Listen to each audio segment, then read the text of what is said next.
Dr. Hildebrand. Sound the echo.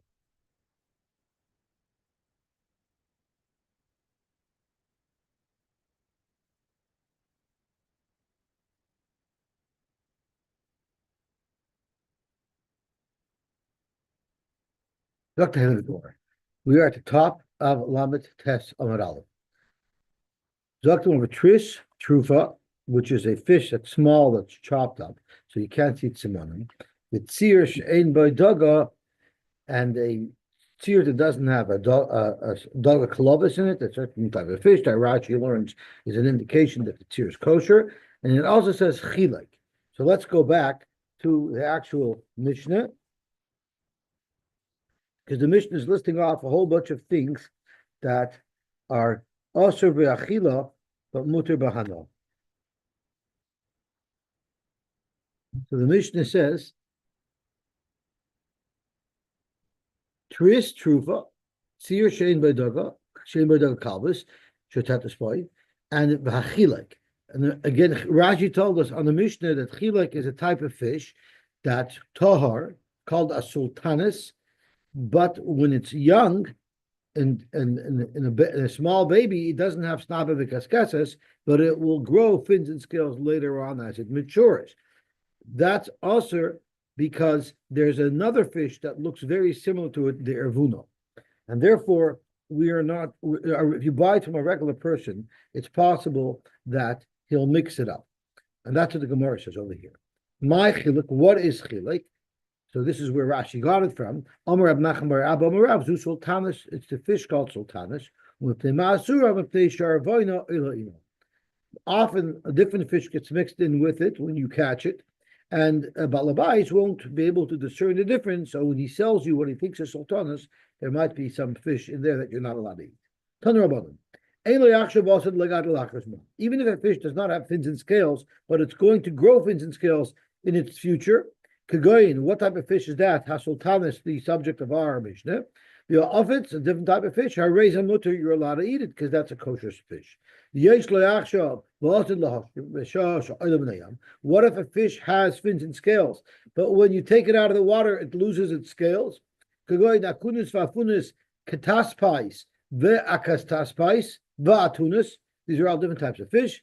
Mutter, that's also mutter. And Tosfos explains, it says in the pasuk, if snabe v'kaskes says ein loy, then the fish is usher. But we dash ein loy ein alav. Look for any indication of fins and scales, and whether there's any connection to fins and scales, whether it will get them in the future, whether it had them in the past, it would be enough to be matter the fish. Achar is Rabbi Avoda Kisri. Rabbi Avoda announced in Caesarea, I guess, Kirvei dogim, the kishkas, the fat, Rashi Shumnan, the fat of the innards of the fish. The ubran are beitzim shodogim, that means caviar. Nikhin mikol odom. You could buy them, any person, you can even buy them from a goy. Why? Because kason einan boin elami plusa vaspamia. These types of foods come from a country, Aspamia, I assume, is Spain, and plus, I don't know what that is, but wherever these fish are sold, or where they're caught, or they're normally coming from, their source, and you can assume that they will be kosher, as Rashi says, in those waters, or in those markets, you don't find fish that are not kosher. The Bav Nahara. Again, it's chilek, right? Tachnasa, which is sultanis, is the chilek fish that we were talking about. Shari, it's mutter to eat such fish if it comes from Bav Nahara, a specific river. My timer. What is the reason why? Now, why would you assume there's no non-kosher fish over there in that area? If you're going to say it's because the water there has a current. The high dak tame, even the less like chuta shedra, and the dak tame that we're concerned might be mixed in with it. The arvunis is what we called it. That doesn't have a spine, and since it doesn't have a spine, it cannot withstand the current, so it can't swim in that area. We looked at the redifi maya, but that's not true because we know for a fact that these fish do survive even though there's a current there. It must be because the water is quite salty there. Even though less like kalfa, since it doesn't have scales to protect it from being penetrated by the salty waters, it couldn't survive there. So well, that's not true either, because we see these types of fish without scales that survive just fine in very salty water. The earth in that area, under that river, the composition of the chemicals in the water there will not lend itself to support an ecosystem that has prey fish in it. And therefore, we can assume that there were not any non-kosher fish there. And that's why you're allowed to have these fish from that particular river. But Amar Ravina, all that changed. Because now the river of Guza and the river of Gamra fill, the tributaries that fill into this river of Bav Nahara, and therefore now it would lend itself to growing non-kosher fish, and therefore fish from there cannot assume to be mutter. Amar Abai, Hai Chamro Diyam, the donkey of the water. So it's some type of fish that, we know we have a seahorse, so you have a sea donkey. I'm not an expert in all different types of fish, but a Chamra Diyama, I know whatever type of fish it is, when it's in my gefilte fish, I can't tell the difference anyway, right? That would be mutter to eat. Tura Diyama, the fish called a water ox, also that will be usher. So you think about it, it's the opposite of what will be on land. The simnech tomei tahar, the animal that's tomei on land, the chamor, diyama shari is mutter, and tahar, an ox, which was kosher on land, tomei. Amar Bashi, shafar nuna, the fish called shafar nuna, is shari is mutter, but kadesh nuna, a fish called kadesh nuna, is aser. V'simonech kadesh lashem. The one that's kadesh is you're not allowed to eat lashem. So these are just little simonim to remember which fish are allowed to be eaten and which are not. Ikadami kvar nuna aser v'simonech kivrei oved kachal. The kever of a guy is aser. Taishus brings a gesha that learns a little bit differently. Rabbi Kiva ikla leginzik. Rabbi Kiva showed up to Ginzik. They brought in front of him a fish to ask him if it was kosher. To have a domi lichipusha. It looked like chipusha, which is a non-kosher fish. Chafya b'dikula. He put it in the basket and he shook the basket around. And then chazave kalfa, he saw small scales. So looking at the fish, it wasn't apparent that this fish had scales. But once he shook it around in the basket, some scales fell off. He saw little scales at the side of the basket, very shariye, and he therefore was matir. Ravashi ikla lit Tamaduria. He went to a different city called Tamaduria. It looked like a tzluvcha fish, which is osir as well. He held it up to the light. He saw little growths that would have been developing into scales. Visharya. Ravashi ikla lahu asra. Nuna, a fish. Which also is a non-kosher fish. Chavya b'mishichli chiyure. He rubbed it with some type of a white keli. Does the article say what a meshichli is? White bowl. A white bowl, okay. Chazabe kalfi. Since it was a white bowl, the scales, which were darker in color, but showed up because of the contrast to the background, and he saw that there were some small scales there. Vishoya. Rabbi Bar Bachana ikla le'akra da'agma. He came to a city called Akra da'agma. Karivile, I think Akra da'agma is Washington. It's a place in the swamp. Right, so it must be Washington. Hasn't been cleared there. It hasn't been drained yet. That hasn't been drained yet. That's right. Yesterday he threw a bomb into it to burn it up, but there's still swamp creatures under the water. They brought him a fish that's sachnosa, which we said earlier is one of the mutter type of fish. I think that's referred to achilak, saltoinus. So they brought a kosher fish. And he, at first he wanted to be mashrit, but Shomei lahu gavra, he heard someone screaming out to him that occurred bati. Bati is a non-kosher fish. So he's thinking to himself, why would someone scream to me to bring to my attention non-kosher fish when this looks like a kosher fish? Omri, he said to himself, midikakari le bati, since someone's calling it bati, and Rashi says bati is the name of a non kosher fish. Let's see if I can find bati in Rashi.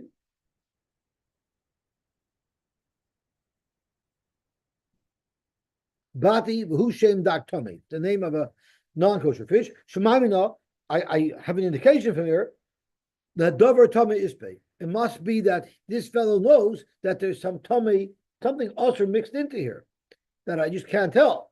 And therefore, he didn't eat. It was dark. It was at night. He couldn't check it well. But let's offer in the morning when it was light, he looked into it. Ashkech beidover tame. He saw that there was some trephis mixed into there, and he was so glad that HaKadosh Baruch Hu sent him this person to warn him. He called on himself, Lo yu'unu l'tzadik kol avin. Hashem protects a tzaddik from any affairs. We said that if you have a piece of chiltis, which is a sharp type of vegetable, does the article translate to what vegetable it is? No. It's a very sharp type of vegetable. It's going to be usher because it was likely cut with a knife that had blias of isser, and even though it's Eina ben Yoiman, we'll see the sharpness revives the flavor of the Eina ben Yoiman and makes them into ben Yoiman. My timer, we should the mafsik ilay b'sakina. Since the guy cuts it with his treifa knife, even though we said blias that are more than 24 hours old are not to be worried about. Because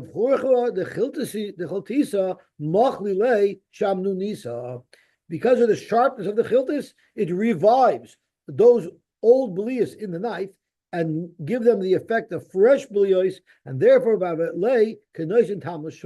now it's a good time that's going to be put into the chiltis that they're going to absorb from the knife. The osher and it will be osher.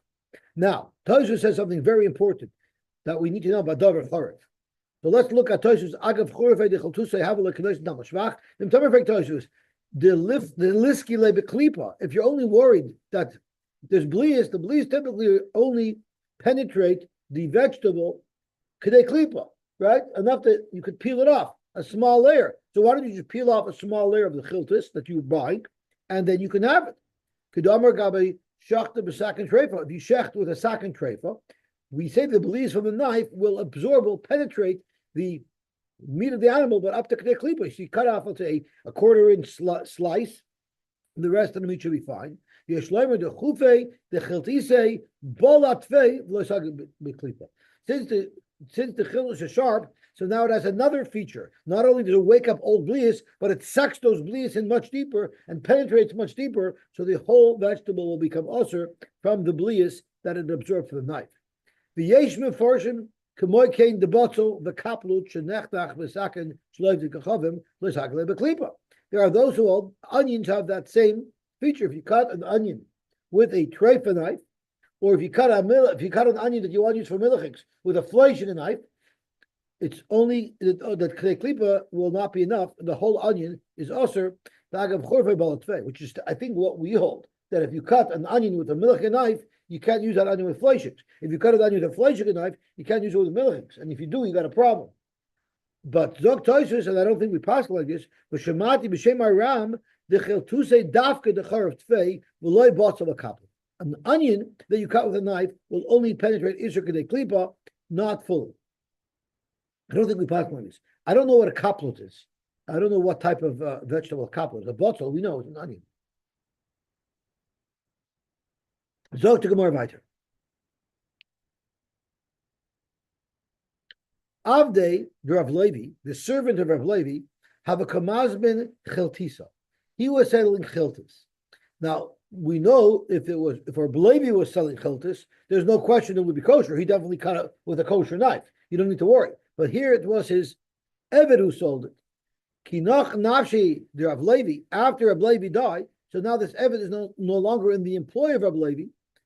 They wanted to know that can they continue to buy chiltis from the same Eved, because he was still selling it. Also, the Kamei Rabbi Yochanan, may we purchase chiltis from this Eved, who was a former Eved of Rav Levi, but no longer. Amalahu Avdei Shel Chaver Harei Chaver. Vibalti was the Eved of a Chaver, and he was by the Chaver for a period of time. He would have absorbed, no pun intended, he would have absorbed the adherence to the halacha of his Adon, and we can assume he's doing things properly. Now, Tcheles was you have to be very careful to authenticate any Tcheles that you bought, because people would make it out of Kala Ilan, which was a cheap Chinese knockoff, to the original Tcheles, which are not good for your tzitzis. You have to use Tcheles. So Reb Huna bar Menyume would buy Tcheles my Anshe, the Vise, the Rav Amam Chasida. He would buy Tcheles from the wife, the widow of Rav Amam Chasida. And the question is, Rav Amam Chasida could be 100% trusted that he's selling you Tcheles, but can you trust his wife? Also, he didn't know what the halacha was. So the Eved, the former Eved of Reb Levi, and the wife of a Talmid Chacham, we don't know if we could rely on them like we relied on their Adon or on their husband. Pagabe Chanan Chaita. Chanan, the tailor who knew about Tcheles, he met them. Amalei Yosef Ani, Yosef, poor Yosef, because Rabbi Yosef was the one who didn't know, but the tailor who's in the business, he knew. So he says, poor Rabbi Yosef, Minale, he doesn't have the information, he doesn't know the answer. But I will tell you the answer. I will tell you a personal experience that I had as a tailor. I used to buy tcheles.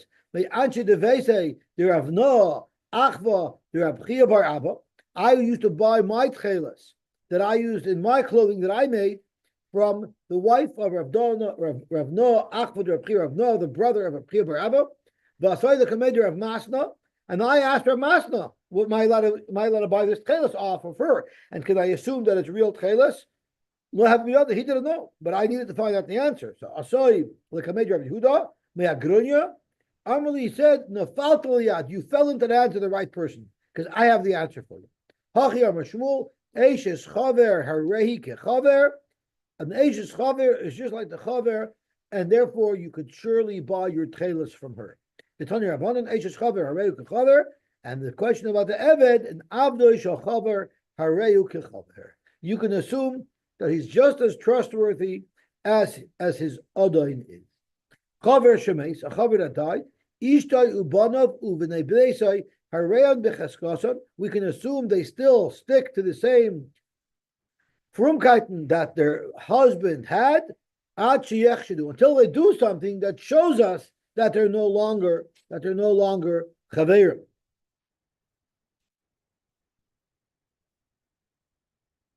So what would they do?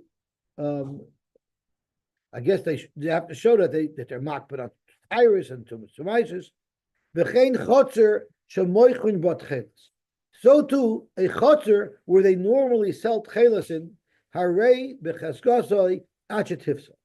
Now this is a little bit difficult because there could be a store that they sold tcheles in that now is under new management. Just because the old management was trustworthy to sell authentic tcheles, how could you assume that the new management? So the Rishonim are masber something very beautiful, and that is, let's say this store has been selling tcheles for the last 20 years. That means there's a series of tcheles wholesalers that frequent this store to sell them their authentic tcheles.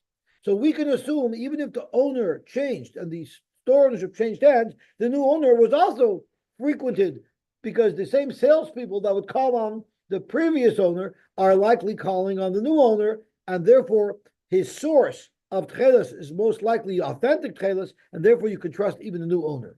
That's what the Mefarshim speak of.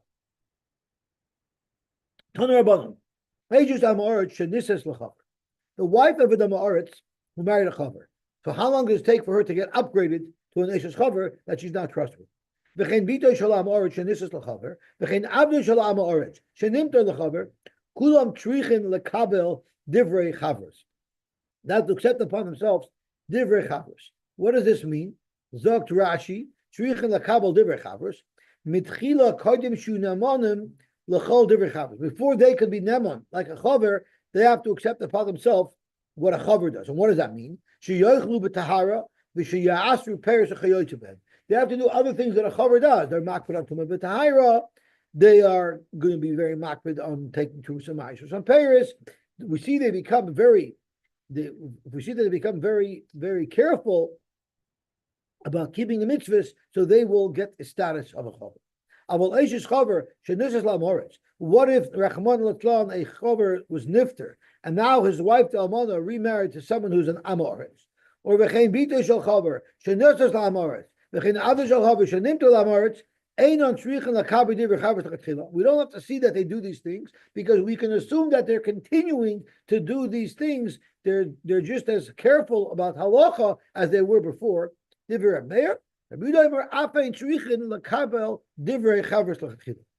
we have to see them once again reaffirming that we are going to stick to our good old ways. Now, the way I touched it is when she's married to the Amoritz, or when the Avoda is sold to the Amoritz, the Avoda has to reaffirm that he has different chavers, and then even by the Amoritz, they're trustworthy. But there are other Rishonim who learn differently. They learn when they're by the Amoritz, they're absolutely not trustworthy. The question is, if then they lost their husband, the Amoritz, or the Amoritz are sold, and then they move back to a chaver, do they automatically snap back to their status of chavers, or do they have to reestablish chavers? But while they're at the Amoritz, they for sure don't have a status of a chaver. So those are the two mahalchim in the Rishonim. The Chein Hoyer Rab Shimon ben Elazar Omer that women will change back and forth to adapt to their husbands, and therefore we cannot rely on her remaining a chaver. And what was the raya? Because in Maisa we have a story. Be'isha achas sheniseis lechaver. She was married to a chaver. A wife is dedicated to her husband, and she helps him with what's important to him. She would help him put on his tefillin. And there's a whole discussion: can a woman put tefillin onto a man? Is that called a good anachos tefillin? Those who hold it's not will have to learn that it doesn't literally mean she put it on him. It means she helped him prepare it. But this is lemuchas. When she married a tax collector, and the tax collector was always considered a villain amongst Yidden, because they would press people for too much tax. And in other words, when she was married to a villain, she would help him as a good wife. When the muchas collected taxes, he would give a receipt so that the person who paid tax won't be forced to pay a second time. So she would help him create those receipts. So you see, a woman is going to be adaptable to her husband, and she will be there supportive of him in whatever he does. Therefore, a woman who's an Eishes Chaver could very quickly become Ois Chaver by adapting to her new surroundings, and therefore, if she married a Chaver once again, she would have to reestablish her status as an Eishes Chaver. Amarav, Chavis, the four items that are represented by these four letters, Ches Beis Yud Sof, Osir B'Choisem Echad. They need to have a double seal if you want to send them with a goy to be delivered to another Yid. They have to be double sealed, because otherwise we need to be concerned that the goy might have substituted some of his own non-kosher goods there instead. However, champag, the four items that are represented by the words champag, are mutar b'choisem echad, because we're not concerned that the goy would go through the trouble of swapping it out. So what are chavis? Cholov, milk; basar, meat; yayin is wine; and tchelas. These are four things that we need to be concerned that a goy would swap them out, and therefore, turning on Talmud Beis, asurin b'choisem echad. They're asur with one choisem. But the four things that are champag, which are chiltis, which is those fish. Murais is that mixture of fish innards and wine and flour, pas bread, and gavinish cheese, mutar b'choisem echad. And the Gemara goes through each one why. And there's a question of what comes first. In this Gemara, there's steps that I'm about to read, others are versed differently. So same information, but presented differently. So Zok the Gemara, pas lemay neches. What are we choshid by pas? In other words, why are we not concerned with pas? We only require one chosim, because there's really nothing to worry about. If we're afraid he's going to swap it out with his own bread, so career b'chamim. Let's say he has cold bread and he's going to swap it with warm bread, or the opposite. Maybe the other, you could tell it's not the same bread. If it's the chiti b'desari, if he's going to swap out bread that's from wheat, which is more expensive, and he'll substitute it with his own bread that's barley bread, not made the idea. It's going to be apparent to the person who receives the package that he didn't get what he ordered. Iki adodi, if he's swapping out wheat bread with wheat bread, maybe one's a little bit better. There's not a huge difference. Since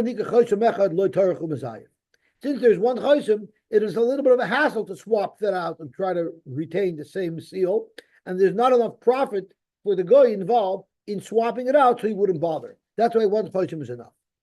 V'rav ma'ishna gevina d'loy messiah. If you hold that gevina, he wouldn't be messiah, because gevina, what's the whole problem with gevina? Either it's because there's some non-kosher milk mixed into it, or we're worried the milk was nisgal of gilui. So again, he's not going to be tarif messiah because he doesn't gain so much money. Chalav nami loy tarif messiah. So why by chalav? Chalav is included in the chavis acronym, which we say one seal is not enough. Gevina, one seal is enough. They're really of basically equal value. Why are we more concerned by chalav than we are by gevina? Omar Avkana, you're right. The ches of chavis is not chalav, because chalav only needs one seal. But abik chalav va'ayil chatichas dag. So instead of milk, it's referring to a fish. Shali Master, it should say davis, dag. Why chatichas dag? Territory is only if it's a cut piece. Can't you tell? If it's a full dag, you'll always be able to tell if it's a kosher fish. So chatichas dag she'ein basimin. Correct Gemara, hainu basar. So that's the same as basar. So why do you need chatichas dag and basar? It's the same thing. It's a piece of meat that you're swapping out. Why would it need to have its own listing? So Gemara trey gavne basar. It's two types of meat. There's meat of an animal. There's meat of fish. Well, Shmuel Omer, take out the ches completely. So saying chavis aser b'choshem echad, you say bias aser b'choshem echad, and it's only referring to basar, yayin, and chelas. And basar dag, chatichas dag, is included in basar. Mochog, so it took out what was the other one? It was what are the four things? Chiltis, murais, it takes pas out. Because again, pas also you don't gain much. So mochog is enough with b'choshem echad. It's basar, yayin, and chelas, asur b'choshem echad. Murais, chiltis, and gevina is mutar b'choshem echad. Dr. Martin Shmuel, chatichas dag she'ein basimin haine basar. According to Shmuel, chatichas dag she'ein basimin is basar. Tregav the basar lo yamrina, and that's why it skips out. That's why it skips out the ches of chavis. And why does it skip out the pay of pas by mecheg? Let's have a quick look over here. So Rashi says that's why when the Gemara said earlier, pas l'may nechashla, it's really going down on Shmuel, where Shmuel actually omits pas from the list, and therefore he holds that maybe by pas you would have to be chosh. Zok the Gemara weiter. Tanu Rabban, we learned as follows: Ein loichen yemach mechag besurya. You're not allowed to buy these 6 items from Surya. What are these 6 items? Lo yayin, v'lo murais, v'lo chalav, v'lo melach sal kundris, v'lo chiltis, v'lo gvina. Ela min mumcha. And mumcha is touched differently by different rishonim. Some touch it that it means a yoresh shemayim, someone who you could trust, and some learn no, it's an established broker. An established broker, even though he's not a Yerush Shemayim, but he wants to protect his integrity as a merchant that people should buy from him, so then you could rely on him and buy from him. But if he's just a fly-by-night seller in a flea market, there he has no reputation to protect, so you can't trust that what he's selling you is kosher. V'chulam, and all of them, im nisarach etel balabayis, if you're by a balabayis, now we're not talking about goyim over here, we're talking about yidden. And the problem in Syria was, even though Yidden wouldn't do Averis themselves, even though they wouldn't eat something that wasn't kosher, they wouldn't have a problem selling to another Yid something that wasn't kosher. So therefore, in this Arach Eitzel Balabayis, if one of these Balabatim that sell it, that you couldn't trust, but he invited you over for dinner, and he served it to you in his house, and he's eating from it as well, mutter, because we know that they themselves are makvit eat kosher. If the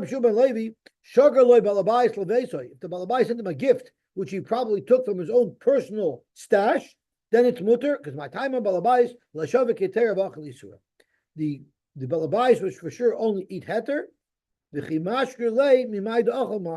he sends, he's going to send from his own food. So even somebody who has a merchant would sell non-kosher food in their own house, they would only eat kosher food. I don't know if I would have a level of comfort even eating in someone's home. If a guy owns a busser store, would you be willing to eat in his home, assuming that he only bought in pearls? But the Gemara passes that someone who in Syria they would eat kosher. In Syria they would eat kosher, even though they might sell not kosher. You guys home, don't eat in the restaurant. I'll just say. That's true. That's true. But the question is, just because you don't eat in his restaurant, it doesn't mean you can't eat in his home. There's a very famous story with Rabbi Yisrael Salanter.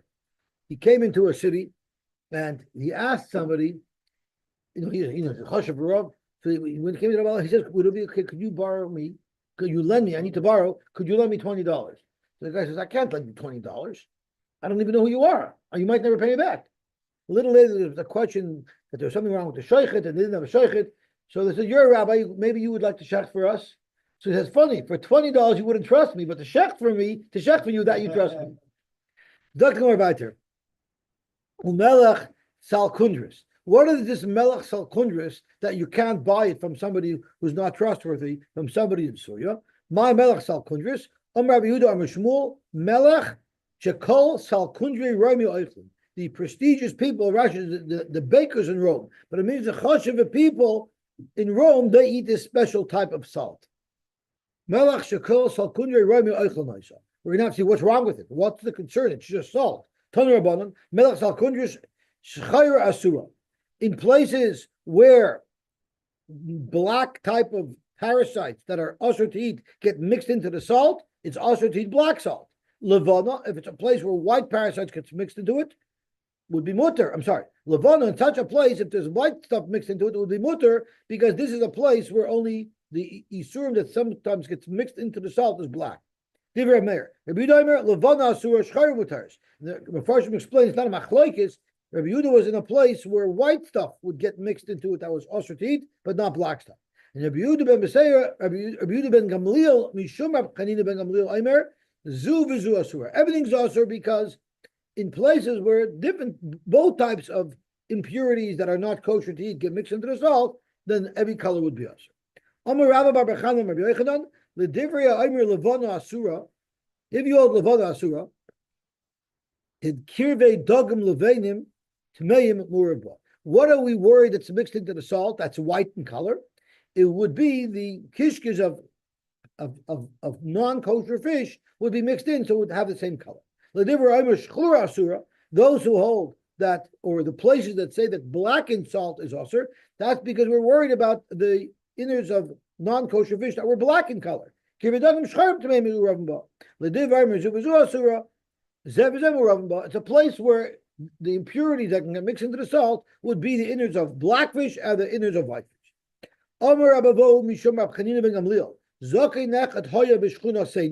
There was a zaken in our neighborhood.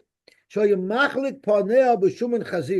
know why they outlawed this type of salt? Because to give the salt a shiny look, they would smear it with shemen chazir. And that's the problem with this type of salt. We're afraid that it was treated and smeared with shemen chazir. Hara'elu asurim. So it's very interesting because if you look at the Mishnah starts off with a list. The following items of the Mishnah are also to eat, but are mutter to have a no from, right? The elu dvarim shalav de kachav masurim bein yisurim isra. And then when it lists them all off, the Mishnah comes back around and it repeats harei asurin bein yisurim isra no. It already said it at the beginning of the Mishnah. Why does the Mishnah have to repeat itself? Zok to Gemara lamute mai.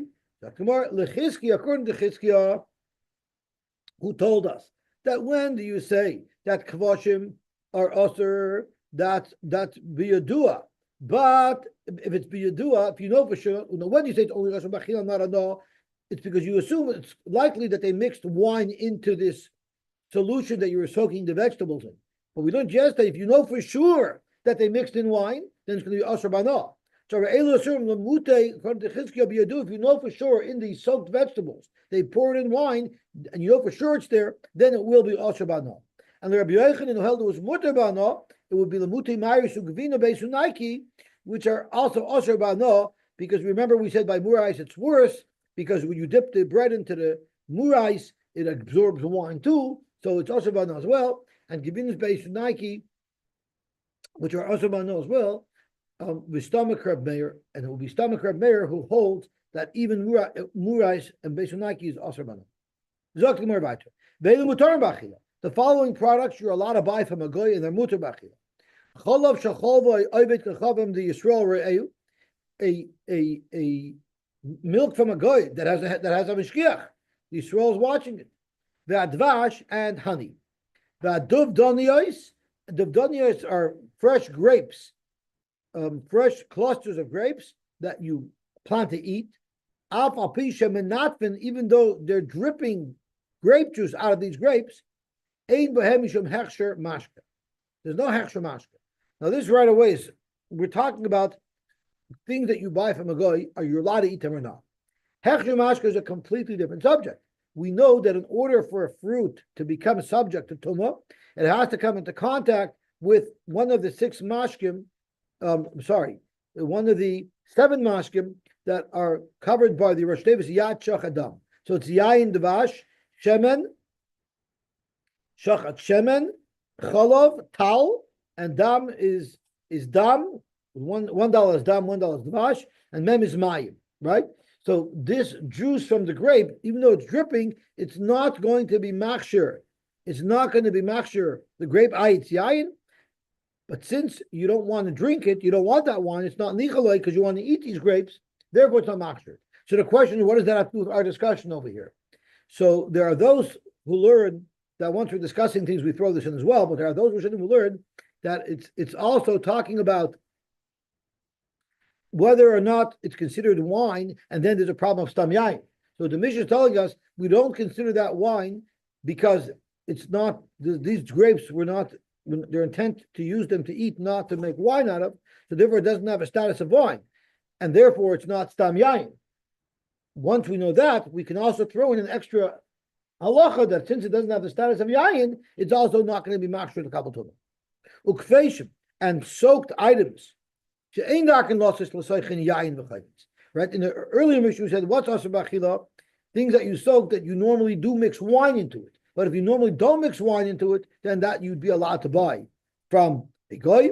Utrish ain't a truva. Trish are those little fish that you can't tell when they're chopped up if they're kosher or not. But if they're complete, then you could tell if they're kosher. Vitzir sheyesh ba'daga, and tzir that has that fish swimming around it, that would indicate that it's kosher tzir. The alo shel chiltis, and a full leaf of chiltis that we don't need to be concerned was cut with a knife. It was just broken off. So therefore, there's no chash of bliyos. The zeisei gluskois hamugul golim, and delicious olives that are in a container that's preparing them to be pressed. And Rashi says the Gemara is going to explain what's the havina, what would be the concern there that we even need to mention this. Rabbi Yosy Omer hashlochin asurin. Shlochin are asur. Rashi says it's going back on the zeisim, and the Gemara is going to explain what this means. Hachagavim haboyim min aslula asurin. Chagavim are grasshoppers. If you're buying them from the display cases in the store, then it's going to be asur because there might be some isur mixed into them. But min heftik, if you're buying it from their storehouses, from their barrels, from their long-term storage areas, mutorin, there were not. Turn something's mixed in. The chen letruma, which the Gemara is going to explain what does truma have to do. Zok the Gemara, Tanina laha the Tanir Rabbanan. Yoshev Yisrael b'tzad edra shel oived kechavim. A yid could be sitting there watching the flock of the goyim and watching them milk their cows. The oived kechavim chaylev loy, and the goy could do the actual milking process. Umaybe loy, and they bring it to the yid vein choshish. So chalav stam, there's no problem. Unlike past where you have to do something, you have to mix the fire by Bishul Akum, you have to be involved. You can't just watch. By milk, you can just watch because the whole problem is there's no gzeira on cholov stam. The whole problem is they might have mixed in non-kosher milk. If you're watching, you don't have a problem. Hechadam. If there are no non-kosher animals in the flock, so where else would the milk be from? Pshita. And if there are non-kosher animals that you have to be worried he milked together with the kosher animals, amai. If he's just sitting there beside, how could you allow him to have a milk? He needs to be sure to watch every single thing that he's milking.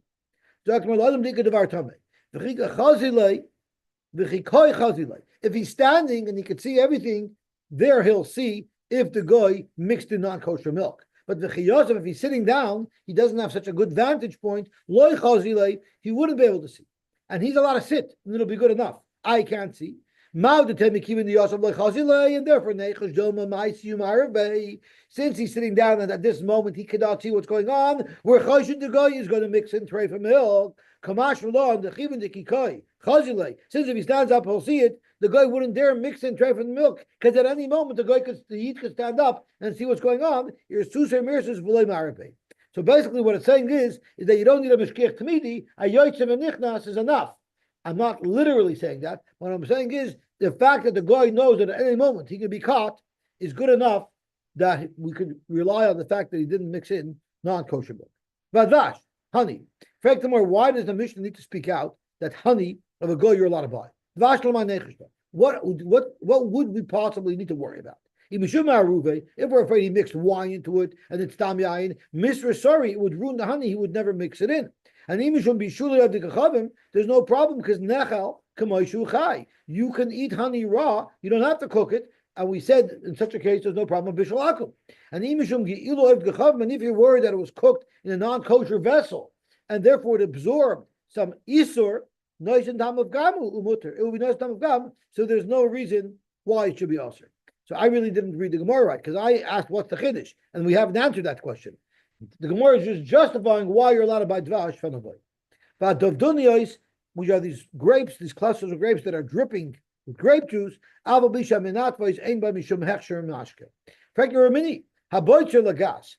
If you cut grapes down, and the intent is that these grapes are headed to the press because you're going to be making wine out of it, Shammai oimer huksher. Shammai says any little driplet of wine that comes out of them is considered wine because that's what you intend to do with it, and therefore they're huksher l'kabel tomei because it's called yayin. Hillel meloy huksher, but v'oidele hill l'shamai and Hillel was more to the Shammai that any juice that comes out of the grape is considered yayin and it would be mashur l'kabel tomei. So why in our case not? There, what were these grapes harvested for? To make wine out of them. So therefore, any juice that comes out of them has the status of wine because you're senichale. That's what you want to be done with these grapes. But here, you want to eat those grapes. So you don't want any drop of wine to come out of these grapes because it's taking away from the juiciness of the grapes. So therefore, that does not have a status of wine. Tris she'ena trufa, you're allowed to buy. Taner Rabbanan, Ezehi Tris she'ena trufa, called Shorosh v'Shedra Nicker. You have to be able to see the head and you have to be able to see the spine, and that will indicate on each fish, if you could see that, you could tell that it's a kosher fish because there's a difference in shape between a kosher fish and the shape of their head, between a kosher fish and a non-kosher fish. Rashi says, Tameim Rashayan Chadim. They have a sharper head, and Tamei fish don't have a spine. Mashenkin, kosher fish don't have such a sharp face and a pointy face, I guess, and they have a spine. So even if you don't see the fins and scales, if you just see the shape of its head and its shedra, that would be enough that you could tell it's a kosher fish. Okay? So kol sharosh v'shedra nikar beizay tzir sheyesh badaga. What does it mean tzir that has this special type of fish swimming in it to indicate that it's kosher? Kol shekilbus achas or shtei kalbiyos. If there's either one or two of these little fishes in the tzir, shaitatis boy are swimming around, that would be good. In fact, what do you mean by one or two? Hach shekilbus achas are mature. If one is enough, shtei kilbiyos we boy surely two would be enough. It depends if it's a sealed barrel or an open barrel. If it's an open barrel, Rashi says you need two. You know why? Because maybe if you found one, it's just by coincidence that one fell in. If there's two there, you know that they're surviving there, they're doing well there, and therefore it would indicate that this is kosher seer. Tosfos learns exactly the opposite, but we will stop here, and Be'ez Hashem, we will continue tomorrow with that man. Everybody should have an awesome day.